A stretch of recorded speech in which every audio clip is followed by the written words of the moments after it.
स्वागत आहे मित्रांनो आपल्या न्यू ब्लॉकमध्ये। मित्रांनो आपल्याला आज तिरोड्याला फिटिंग करायला जायचं मित्रांनो। हे पहा तिरोड्याची इलक लागली। आता आपण चालले मित्रांनो आता पुढे। ला जबाब असं गाव आहे मित्रांनो। आपण पुढे जाऊ, काय काम आहे काय नाही तुम्हाला सांगतो आता पुढे।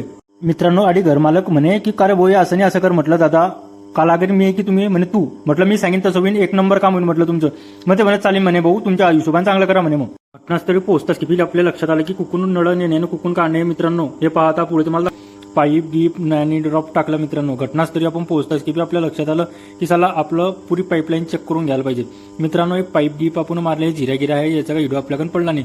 हे पहा मित्रांनो आपण बाहेरून बी बेसिंगचं भांडा सर्व काढून घेतलं। ला जबाब असं काम केलं मित्रांनो आपण। हे पहा वर बी पाईप घेऊन गेले, वरून खाली बी घेऊन आले बेसिंग गिसिंगचं आणि कन्सिल कॉकचं बी मित्रांनो आपण रेडी कनेक्शन केलंय। हे पहा मित्रांनो एक नंबर काम झालं मित्रांनो। बुवा म्हणत का रे म्हणे भाऊ तू पाईपातून नुसतं खांडा करतो, तुला काय खांडा करायसाठी आणले काय पाईपाचे? म्हटलं नाही बा हे हिशोबानंच होईल, तुम्ही सांगसान तसं होणार नाही। चालेल म्हणे भाऊ पण व्यवस्थिशीर कर। म्हटलं तू टेन्शन नको घेऊ बा, संडाचं सीट गीट बसवून आपण सर्व टकाटक काम करून दिलं। तरी बॉचा जीव खाली वर एका होऊन की बॉनं झाला मागं सामान आणाल तर झाला पुरे चुकाळून टाके। आजच्यासाठी एवढंच, भेटू पुढचं ब्लॉग।